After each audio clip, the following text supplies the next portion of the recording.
Hi, I'm Gary Miller, School Board President at Citrus South Tule Elementary School. We've been a school since 1874. We're located in the San Joaquin Valley of Central California, east of Porterville. We are our own school district. We currently have 3 teachers. We have 2 teachers' aides because we've just been forced to lay one off. We have a full-time secretary who is also our student services coordinator. And then we have Mrs. Flores, who is our bus driver, custodian, maintenance person, groundskeeper, and any other duties as needed, which all of our employees fill in on. We did have a part-time superintendent, but we were forced to lay him off, and now he is on call, and we pay him hourly as needed. But like everybody else, he puts in a lot more time than what he bills us for. And we have a volunteer librarian who comes in about once a week. We currently have 55 students, which is about where we need to be to keep our small school funding and our small classroom funding. Out of those 55 students, 15 are in the district, 40 are out of the district, with 35 of those coming from the nearby Tule River Indian Reservation. What do you think of your teachers? Teachers? Really nice. Yeah, this one's really nice. She gives us a lot of time to finish our homework. Hi, I'm Joanne Plonnet. I'm the Citrus South Tule School librarian. I volunteer here. I was the librarian at Springville School for 20 years, and when I retired, I felt kind of like a fish out of water. I missed the kids. I missed, teaching the kids to enjoy and to love books. So that's the goal I had. Mr. Brown asked me if I would come volunteer here, and I thought this was the perfect opportunity to come and teach the kids how to take care of books, how to love to read, and I get to read to them that I really enjoy. What's the best thing about your school? It probably is. Well, every Friday that we get pizza. Hello, my name is Tracy Lerner. I teach 2nd and 3rd grade here at Citrus South Tule Elementary. We have a sister school, Lamont, that's over at the Mooney's Grove Museum that they use as a display for children to see the original one-room schoolhouse. We've managed to preserve that small family village atmosphere here over the years, and we are now up to 3 teachers, and we have a K1, 2-3, and a 4-5-6, and each classroom does have an aide in it, which is really nice when we have children who have special needs or who are in a home where they feel that they don't have the attention that they'd like to have. They have the option of getting a little extra attention at school, which is a nice thing, especially when they're young. Hello, my name is Mr. David Plonnet, that is. I've been here for I worked at Citrus South Tule School for 22 years. I'm on my 25th year now, 3 years of volunteering as their head chef, cook, bottle wash, and just overall helping the children out as much as I can. I don't think I'll ever leave this place because it's such a wonderful place. The people here are great. I hate to see anything happen to this school, and if there's ever anything that could be done to help out, I'm going to be here to help. And I wish and I hope more people will feel that way.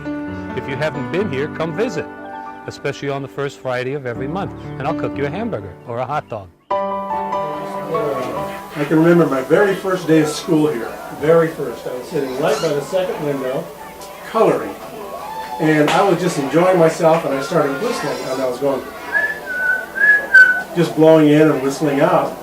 Kids around me were chuckling, and I didn't pay no mind to it. And Mrs. Mays looked at me and she went, my first experience in school. Yeah, we had a wooden stove. You can feel the air conditioning now. It's up behind that wall there. They got it closed off now. A wood stove? A wood stove, yeah. We used to go out and get the wood and bring it in, and then put it in the potbelly stove there. If we were special, we could ring the bell to have the kids come back into class. Yeah. So that was fun. We have 1 school bus, and that was donated. As we don't have a cafeteria, we must purchase the lunches from another school district.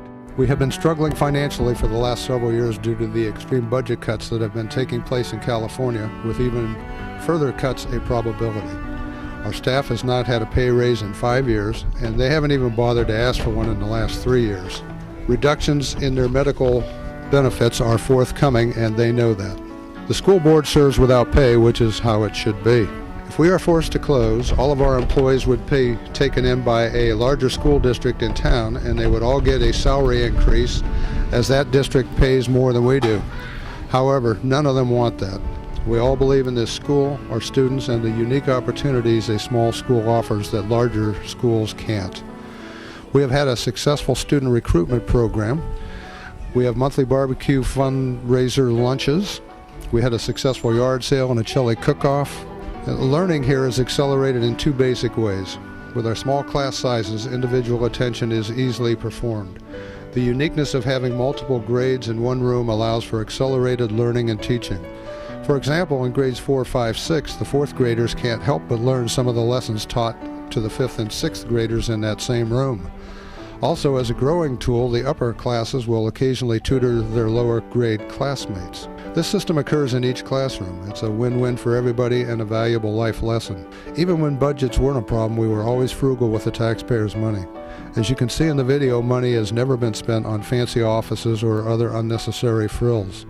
With the deepening budget cuts over the last several years, we were forced to use all of our reserve money and maintenance budget money to pay for our ongoing monthly bills. Due to last year's severe rains, the roof in the main building started leaking, but there is no money to replace it. Our insurance company and FEMA would not pay for repairs, although FEMA did replace the sand on the playground, which washed away. We have well water, which is tainted, so we must provide expensive bottled water. As there are no natural gas lines out here, we use propane, which is very costly. Electricity in California is quite pricey, and of course the price of fuel for the bus is hurting our budget. Please allow me to give you some examples of why this school is so important to me, and I know I am speaking for all of us. We don't pay overtime as there is no money for that. Our bus driver and her husband, who is not an employee, were here on a Saturday removing all of the furniture and shampooed the carpets. Everybody pitched in for our yard sale, donating their time to gather items for sale, separate and price them, all on their own time. After the sale, as we were loading the unsold items into my truck to be donated to a charity in town, one of our teachers asked if she could buy cold weather clothing for her underprivileged students. Of course, I told her to take what she needed. One of our board members had a weekend camp out and barbecue at her home for all the students at the end of the last school year. All of our employees buy school and janitorial supplies at their own expense. There are many more examples of our employees spending their own time and money and doing chores well outside their job description. A while ago, I posed the question to our employees that if we were infused with a substantial amount of money, how would they like to see it spent? That list is enclosed with the video, in that not one employee listed a pay raise, except for our former superintendent, who said our employees deserved a pay raise. But that was at the bottom of his list. It was all about improving the campus. Knowing these folks as I do, the results were no surprise. And I truly believe that good people with honorable intentions cannot be denied. A lot of the kids have been here, they'll start in kindergarten and go all the way through to 6th grade. It's really neat to see. We have a couple now, their parents were actually here. Hi, my name is Norman Brown, and I'm the interim superintendent here at Citrus South Tule.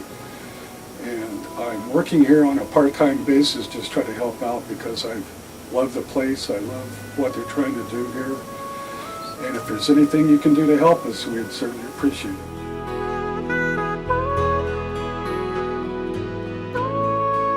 Citrus South Tule is one of the few remaining rural schools, so rich in history and part of the fading fabric of the patchwork quilt that made this country so great. Americana at its best.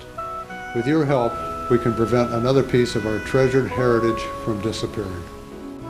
I want to thank you very much for taking the time to watch this video and reading the enclosed brochures. If you need further information, please contact us at the address and/or phone number listed on your screen. Again, thank you so much.